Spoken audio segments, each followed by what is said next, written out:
The sky above the alien moon was dark and heavy, filled with glowing clouds that moved like breathing lungs. Cole adjusted his oxygen mask and stepped carefully over the strange blue grass. His boots crunched softly, echoing across the valley. Where no human had ever walked before, he was a salvager, not a soldier, not a scientist, just a man who looked for forgotten tech on dead worlds. But this moon, Zaraxa 9, was not dead. It was marked quarantined by the Intergalactic Council, sealed off for centuries, which meant it was full of things no one had touched, and that meant profit. Cole's scanner blinked red, then green, then red again.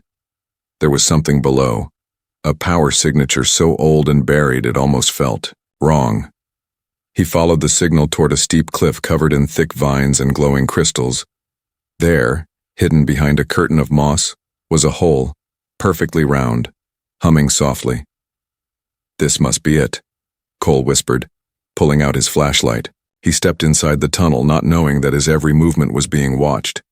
Not by cameras or drones, but by something alive, something ancient. The tunnel pulsed with light, the walls soft and warm like flesh. He thought it was some kind of bioreactor, maybe a living ship that had crashed long ago, but as he went deeper, the air changed. It wasn't just warm, it felt like breath, like heartbeat. Cole reached the end of the tunnel, a chamber shaped like a womb. In the center was a glowing core, beating slowly like a sleeping heart. He reached out, curious fingers inches away from the surface. Then a voice boomed through the chamber, cold and sharp. "Insolent human, you've entered the wrong orifice, one you've defiled." Cole jumped back, flashlight shaking in his hand. The walls around him tightened, pulsing red as if the chamber was angry. A tall figure stepped out of the shadows behind the core. She was not human, taller than him, with glowing skin and long tendrils that floated around her like robes. Her eyes were bright silver and her voice was like thunder inside his skull. "You will answer for this violation," she said, pointing a sharp finger at him. Cole stammered, "Wait, I didn't mean, I thought this was—" "You thought," she cut him off, her voice full of fury. "You thought you could enter sacred space without consequence." The chamber shook violently and strange roots rose from the floor, wrapping around Cole's legs. He tried to fight, but the roots were strong, pulling him down to his knees. "You have entered the womb vault of the Core Mother," the alien woman said. "To step inside uninvited is a crime against the very soul of this planet." Cole's heart pounded, his brain raced. What was this place? Why was it alive? And why did it feel like it knew him? "I didn't come to hurt anything," he said, struggling against the roots. "I was just exploring. I didn't know." The alien woman stared at him, eyes narrowing. "You speak with ignorance," she said. "But ignorance does not erase guilt." The chamber dimmed, the glow fading to a deep purple. Then, without warning, the walls opened behind her, revealing a hallway of light. "You will be judged," she said, turning away. "Come." The roots loosened but didn't let go, instead pulling Cole along the glowing path. He had no choice, no way to escape. His flashlight flickered, then died completely as he was dragged. Deeper into the heart of the living structure, he saw more strange chambers. Some looked like giant hearts, others like empty eggs, all glowing and pulsing. Whispers filled the air, voices speaking in languages he couldn't understand. It felt like the entire place was alive, watching, remembering, judging. Cole didn't know where he was going or what would happen next. But he knew one thing. He had entered something sacred, something living, something angry. And now, the mistress was leading him into the core of it. Far behind him, the entrance sealed shut with a low hum. No turning back, only judgment ahead. The glowing corridor led Cole into a chamber shaped like a star. The walls shimmered with liquid light, and the floor felt like it was breathing under his knees. Strange runes floated in the air, circling slowly, humming with power. At the center stood the mistress, her tendrils lifted like a crown. Behind her, 5 more alien figures appeared. Taller, older, their bodies made of crystal and bone. Their eyes glowed with fire, and their presence felt like gravity pulling down on Cole's soul. "You are in the Hall of Reckoning," the mistress said coldly. You have defiled the sacred orifice of the Core Mother. One of the elders raised a hand and the air thickened. A beam of orange light scanned Cole's body from head to toe. He carries foreign dust, said the elder, his voice dry and sharp like cracking stone. He is not of this world, yet his mind has touched the echo. The mistress stepped forward, her silver eyes studying Cole like a puzzle. You entered without knowing, she said, but you were pulled toward it, like a flame pulls the... Lost? Your kind has done this before, said another elder. Always reaching, always taking. I didn't come to take anything, Cole said quickly. I thought it was a power source or maybe ancient tech. You stepped into a living soul, the mistress said, her voice like a blade. Inside that chamber lies the neural womb of this planet's memory. Cole stared at her, shocked. A womb? Yes, she replied. The heart of Xeraxa 9, where thought and birth mix, where our history is stored and protected. To violate it is to stab our goddess in her sleep. Suddenly the chamber grew hotter, the walls flared with red and orange light, and the elders began to chant. From the ceiling fire rained down, not burning fire, but a light that stung the soul. Cole screamed as it touched his skin, not pain of the flesh, but a sharp pressure inside his mind. You will be judged in the purging flame, said the mistress. If your soul is dark, it will burn and be erased. If it is honest, the flame will reveal the truth. The firelight swirled around Cole's body, lifting him into the air. Memories poured from him, his childhood, his lonely nights on Earth, his work as a salvager, the time he stole a ration pack, the time he gave water to a dying enemy, the time he lied to survive, the time he cried when no one could see. The elders watched in silence, their eyes glowing brighter with each memory. The mistress stepped closer, her voice soft now. There is guilt, yes, she whispered, but also sorrow, also kindness. The flame wrapped around Cole's head, and for a moment, everything stopped. Then the light pulled a strange image from his memory, a vision of a temple from Earth long lost, a glowing hall shaped like the womb vault he had entered, symbols carved on its walls, almost identical to the ones around him now. The elders gasped. He carries the memory mark, said one. How can that be? No human has held that vision in generations, said another. It was believed extinct. The mistress's eyes widened. You were drawn here, she said, not as a question but as a truth, not by greed, not by accident. Cole fell to the floor as the flames faded, gasping, sweating. He looked up at them, confused. What did you see? He asked. The mistress helped him to his feet, her touch warm but trembling. You carry an echo, she said. A genetic whisper from the Temple of Harmony. A human place once bonded with ours.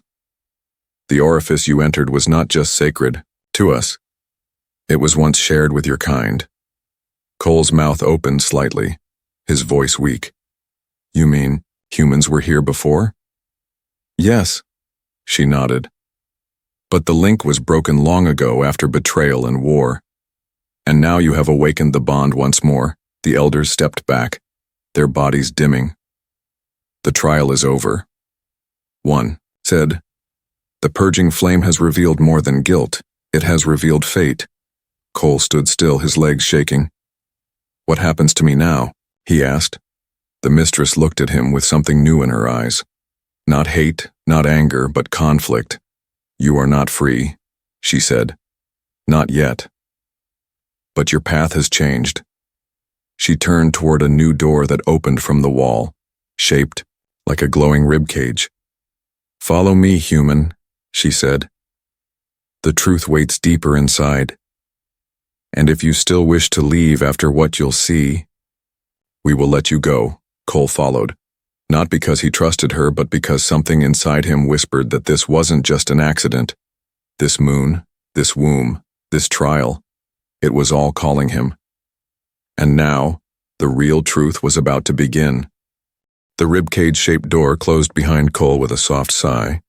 He stood in darkness, the floor beneath him pulsing gently, like the slow beat of a giant heart. The mistress walked ahead, her steps silent, her glowing tendrils drifting in the air. Like smoke, she didn't look back, but her voice echoed in the walls. "This place is not made for words," she said. "It speaks in echoes, in memory." Cole followed her deeper into the living corridor, confused but curious. "What do you mean by memory?" he asked. The mistress stopped in front of a wall made of shifting light. She placed her hand on it, and the surface rippled like water touched by wind. "This is the echo chamber," she whispered. "It holds the stored memories of every being. Whoever touched the core mother's soul?" Cole blinked, unsure. "You mean, like a recording?" "Not sound," she replied. "Emotion, sensation, pain, joy. All kept here, alive." The wall opened and pulled them both inside. Suddenly, Cole was no longer standing. He was floating in a sea of images and feelings. He felt cold rain on his skin, then burning sunlight. He saw flashes of alien skies, human cities, ancient temples, and faces he didn't recognize but somehow felt familiar. Then came one image that froze everything. A young woman, human, dressed in white robes, standing inside the same womb vault. Cole had entered. She wasn't afraid. She placed her hands gently on the glowing heart of the chamber and whispered something in a forgotten language. The core mother responded with warmth, not anger. Cole's chest tightened. "Who is she?" he asked. The mistress floated beside him, her expression unreadable. "She was the last keeper from your kind," she said. "Her name is not recorded, but her echo remains strong. She came before the war, before the betrayal." Cole felt the memory pulse through him. The keeper was kind, full of sorrow, but brave. She protected the core mother from those who wanted to harvest its power, and in the end, she gave her life to seal the chamber. "But why did no one remember her?" Cole asked. The mistress touched his forehead gently. "Because your people erased that history," she said. "Out of guilt, or shame, or fear. We do not know." More visions swirled around them, humans and aliens working together, building temples, sharing knowledge, then explosions, fire, betrayal, machines tearing through womb vaults, stealing energy, burning memory flesh, screams, both human and alien mixed in the air. Then silence. Cole fell to his knees inside the memory sea. "I didn't know," he said, voice shaking. "I thought I was just a scavenger looking for old tech, for fuel, for scraps. But now I feel like I walked into a graveyard, one that still breathes." The mistress crouched beside him, her expression softer than before. "You carry more than you know," she said. "The keeper's blood may still flow inside you. Perhaps that's why the orifice did not destroy you." Cole looked up, confused. "I'm not special," he said. "I don't even have a family. I was raised in the lower decks of a mining ship. Never knew my parents." The mistress tilted her head. "Sometimes destiny finds its way through the forgotten," she said.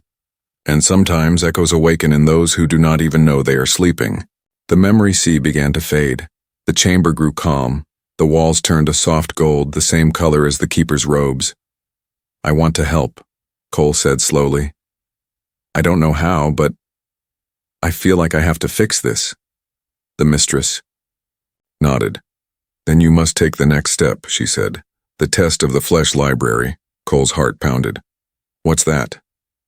"A place where memories become real," she replied. "You will face your truths, your lies, your fears. Walk through the pages of your own story. And if you survive, you may be allowed to carry the keeper's flame once more." The wall opened again, revealing a spiral staircase made of living bone. Soft blue light glowed between each step, leading down into a deep abyss. Cole stood at the edge, breathing slowly. He didn't know what waited below, but he knew he couldn't. "Turn back behind him," the mistress whispered one final warning. "The flesh library does not lie," she said. "It will not hurt you with weapons, but with truth. And truth is the sharpest blade of all." Cole stepped forward, one foot after the other, into the darkness, into the pages of his own soul. And the mistress watched him go, her eyes glowing softly, not with anger this time, but with hope. Cole stepped carefully down the spiral staircase. The deeper he went, the colder it became. The walls around him pulsed with soft red veins, like a beating heart slowing with each breath. The stairs ended in a wide hall made of skin-like stone and bone pillars. At the center stood a giant door, shaped like a spine. It cracked open as he approached, without a sound. The air that came from inside was warm, heavy, and full of strange smells, earth, blood, and something sweet. He entered slowly and the door closed behind him, sealing him in. The room ahead was vast, stretching far in every direction. Strange shelves rose from the ground, made of flesh and bone, but instead of books, the shelves held glowing pods, each one pulsing alive. This was the flesh library, a living archive of memory, dream, and truth. He reached for the nearest pod, and the moment his fingers touched it, everything shifted. Suddenly, he wasn't in the library anymore. He stood in a gray hallway, metal walls around him, flickering lights above. It was his childhood home, the mining ship he grew up on. A thin boy, no older than 10, ran past him, Cole realized. It was him. The boy was hungry, searching for food. He entered the mess hall and found only crumbs. But in the corner, a sleeping worker had dropped a full ration bar.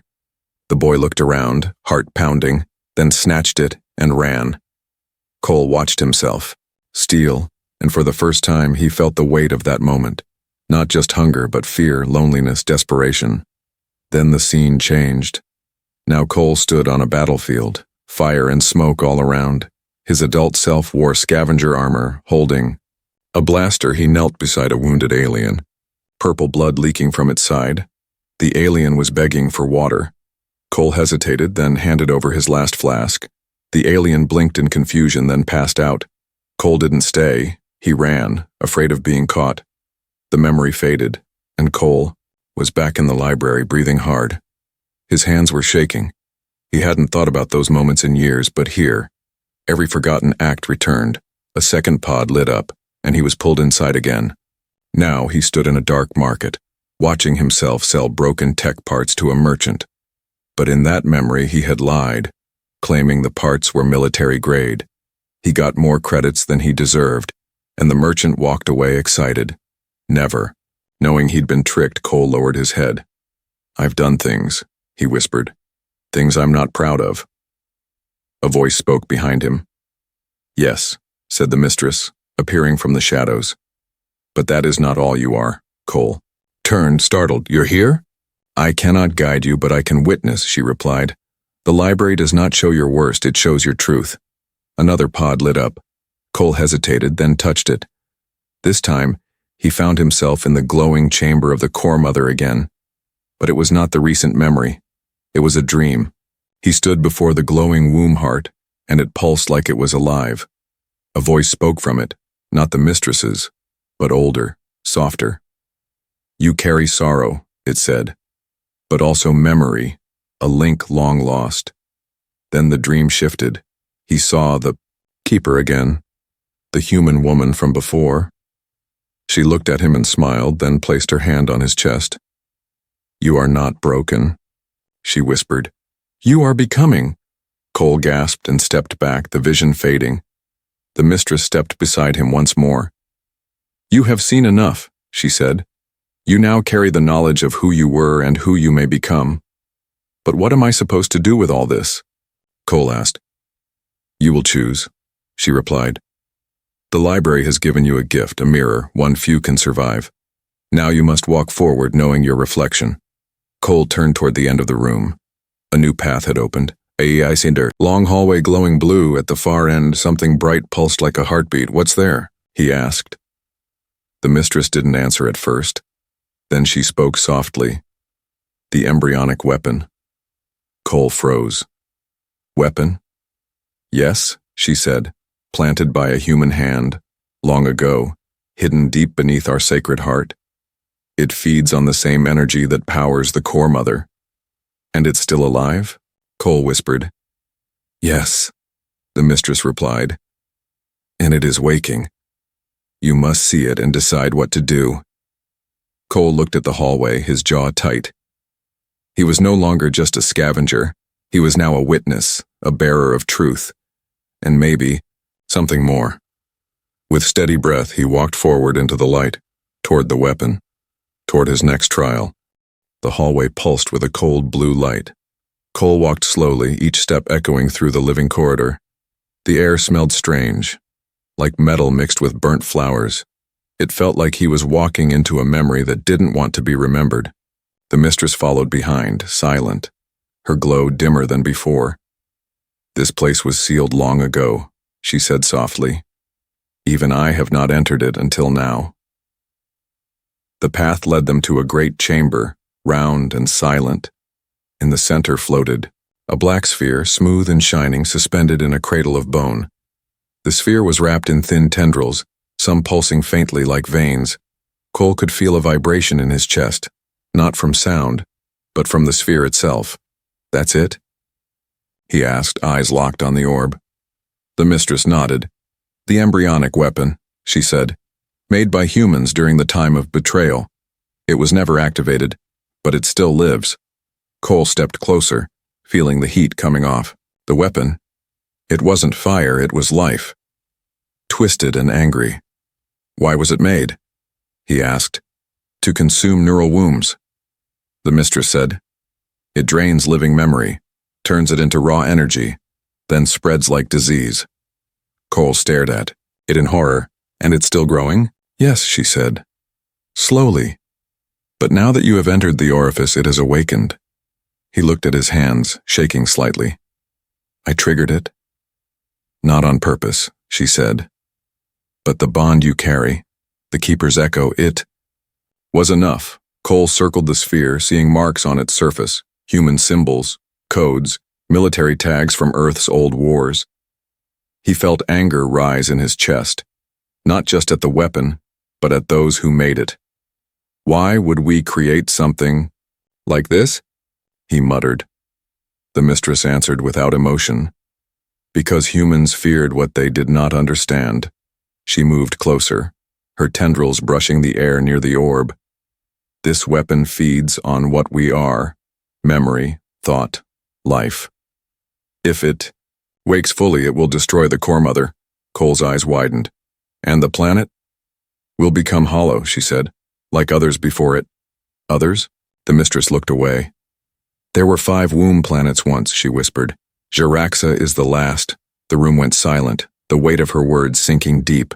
Cole stepped closer to the weapon, his breath shallow. "What if I destroy it?" he asked. "It will fight back," she warned. "It will show you what you fear most. Try to twist your thoughts, make you doubt." He clenched his fists. "I have to try." "You cannot do it alone," she said. "But I can give you something." She placed her hand gently on his chest. A pulse of warmth flowed through his body. Cole gasped, feeling a sudden clarity in his mind. "What was that?" he asked. "A seed of the Keeper's flame," she said. "It will protect your mind from the weapon's illusions. For a time." Cole stepped toward the orb. It began to hum, louder, vibrating faster. Then, without warning, tendrils burst. From its shell, lashing toward him, he dodged, rolled, then reached for the small device on his belt. A plasma cutter. The weapon hissed as if it could feel pain. It spoke, but not in words, in voices from Cole's past. "You are nothing," it whispered. "A thief, a liar, a coward." Cole gritted his teeth. "I know who I am," he growled. The orb pulsed again, showing him visions, his failures, his betrayals, the people he let down. But the Keeper's flame inside him pushed back. The whispers faded. The images cracked. Cole raised the plasma cutter and drove it into the side of the orb. The weapon screamed, not aloud but in his mind. The room shook violently, walls cracking, tendrils flailing. The mistress raised her arms, forming a shield of light around them. "Hurry!" she shouted.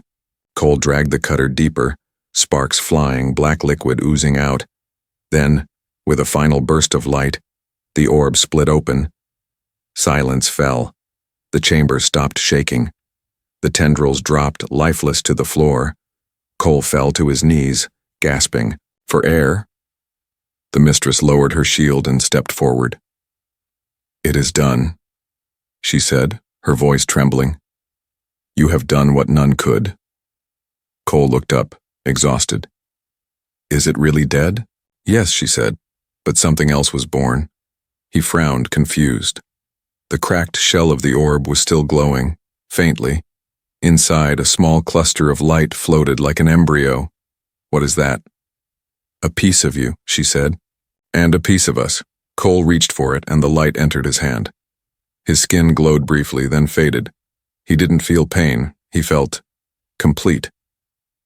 "You are now bonded," the mistress said, "not just to this planet, but to its memory. You are the last human keeper." Cole stood slowly, still catching his breath. "But what does that mean?" She turned and looked at him with solemn eyes. "It means the galaxy will come for you," she said. "And you must be ready." Cole stood in silence, his palm still glowing faintly from the bond. The remains of the embryonic weapon lay shattered. Behind him, around the chamber, the living walls pulsed slowly, almost like they were breathing again. Jiraxan 9, the last womb planet, was alive, but scarred. The mistress walked forward, her long tendrils low, her silver eyes full of something new. Not anger, not judgment, but something softer.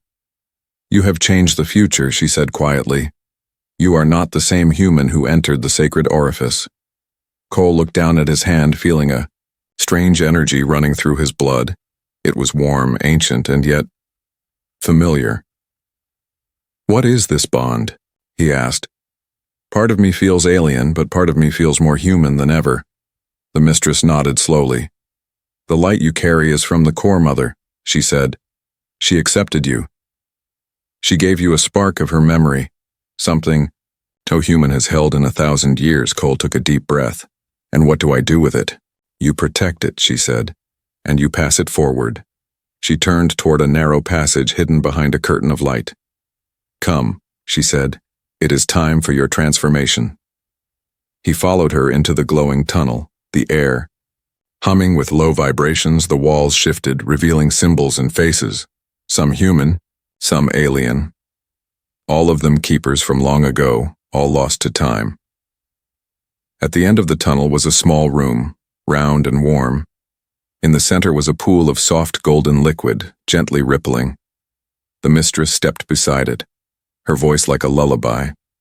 "This is the cradle of the bonded," she said, "a place where the core mother breathes new purpose into chosen minds." Cole hesitated at the edge of the pool. "What happens if I step in?" "You will be remade," she said. "Your cells will carry memory and instinct, keeper instincts. Will I still be me?" he asked. She paused, then smiled faintly. "You will be you, and more." Cole closed his eyes and stepped into the pool. The golden liquid rose around him, wrapping him gently. It wasn't cold or hot. It was peaceful, like falling into a mother's arms. He sank slowly, and light filled his mind. Visions raced through him, memories not his own. He saw distant galaxies, glowing libraries, the rise and fall of civilizations. He saw the first keeper, a human woman standing beside an alien queen. He saw betrayal, healing, loss, and rebirth. The Core Mother whispered through the light, "You are not a soldier, not a thief," she said. "You are memory, you are bridge, you are echo." When Cole rose from the pool, his skin shimmered with soft markings. Strange symbols glowed on his arms, then faded into his skin. He felt lighter, clearer, like his thoughts had been sharpened. The mistress stepped forward, placing her hand over his heart. "You are Keeper-born," she said. "You carry our legacy. But now you must leave." Cole blinked, surprised. "Leave?" "Yes," she said. "You have done what was needed here, but the galaxy is not safe. Others will come for this place," she added. "Others who smell the silence of a dying womb and hunger for it." Cole nodded slowly. "Then, I'll stay and defend it." But the mistress shook her head. "No," she said gently. "This planet has its own protectors. She turned and reached into a beam of light, pulling out a long, curved object. It was not a weapon, not quite a tool, more like a living key, pulsing softly. "This is the gift," she said, handing it to Cole. "It will allow you to speak to other womb worlds if any still sleep." He took it carefully, feeling its warmth. "It's alive," he whispered. "Yes," she said. "Like you." Cole looked around the chamber one last time. "Will I ever see you again?" The mistress smiled. "Perhaps," she said, "when the stars forget war, and memory is valued again." She turned away, her form already fading into light. "Go now, human keeper," she said. "The next choice will not be made in a sacred chamber, but in fire." The floor shifted and a path opened beneath his feet. A slow current lifted him, carrying him upward through the flesh walls of the planet, through light, through warmth, through sorrow. Cole's body rose from the ground, where he had first stepped onto Jiraxa 9. He looked back at the sky, which was now soft purple and calm. The tunnel behind him sealed shut, no longer angry, but resting. He stood silently, holding the gift in one hand. Not a salvager now, not a wanderer, but something entirely new. Galaxy didn't know him yet, but it would. And when it came knocking, it would meet the last human keeper. Cole stood on the surface of Jiraxa 9, the stars above him quiet and cold. The gift pulsed softly in his palm, like a heartbeat echoing the core mother's will. The planet no longer roared beneath his feet. It had gone silent, not out of anger, but peace. But peace never lasted long. The sky shimmered, then split. 3 ships dropped from orbit, sleek, black, and marked with Earth's military logos. They weren't salvage crews. They were hunters. Cole narrowed his eyes, stepping back into the tall blue grass. He recognized the lead vessel, the Indigo Spear, a government ship sent only for one reason: asset recovery. A voice crackled from above. "This is Commander Reyes of Earth Strategic Authority," it said. "We detected a destabilizing anomaly in this sector. Unknown human presence logged inside a quarantine zone. Identify yourself immediately." Cole lifted the gift, letting it hum. The ground responded with a low thrum, as if the planet was waking again. "I'm Cole Mercer," he said aloud, knowing they could hear him. "And you're standing above something sacred."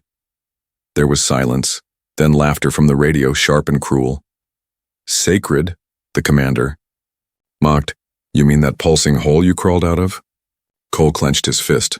"It's not a hole," he said calmly. "It's a womb, a memory bank, a living being older than Earth's first machines. And you've come to defile it again." The ships began to descend. Cole stepped forward, letting the markings on his skin glow faintly. Behind him the grass shimmered and the wind carried a whisper. The voice of the mistress echoed in his mind. "They do not understand," she said. "But you do." The first ship landed, hissing steam. Armed soldiers stepped out, scanning the area with cold, mechanical eyes. "Target located," one said. Raising his weapon, Cole didn't move. "I don't want to fight," he said, "but I won't let you near the orifice." The soldier laughed. "You and what army?" And that's when the ground opened. Not violently, but gracefully. Like a curtain lifting on a stage, out of the earth rose shapes, tall, glowing figures. The womb vault guardians. They had no mouths, no eyes, only light and memory woven into form. The soldiers froze, weapons shaking. "What are those?" "What?" someone shouted. Cole stepped forward, his voice calm and strong. "They are the memory of a planet," he said. "And I am its keeper." The gift in his hand lit up, sending out a pulse. The weapons in the soldiers' hands overheated and fell, useless. The commander's voice crackled in panic. Fall back, this isn't what the report said." Cole walked between them, unarmed, glowing. He looked up at the ship above and said one last thing. "You came for technology," he said. "But what you found was a conscience." The ships backed away one by one. They lifted into the sky, fleeing the presence of something they couldn't explain. Not fire, not war, but memory, life, history. Too sacred to erase. When the last shadow vanished into the stars, Cole dropped to his knees. The guardian slowly melted back into the land. Returning to rest, the wind blew gently, carrying with it a single word: keeper. He sat there for a long time, the gift still pulsing in his hand. The stars above no longer looked cold. They looked endless, full of forgotten womb worlds, waiting to be awakened. The mistress appeared beside him, not in body, but in memory. "You have healed what others wounded," she whispered. "You are the human who defiled, but chose to heal." Cole smiled faintly. "I guess I took the long path." She laughed gently. "All humans do." He stood, facing the stars somewhere out there. Another womb slept beneath dead soil. Another orifice misunderstood, scarred, waiting. And now, there was someone to find it. Not as a thief, not as a soldier, but as a healer, a keeper, a bridge between flesh and steel, between memory and man. The story of Ziraxa 9 would not be lost again. It would live inside him, and soon, the galaxy would remember, one keeper at a time.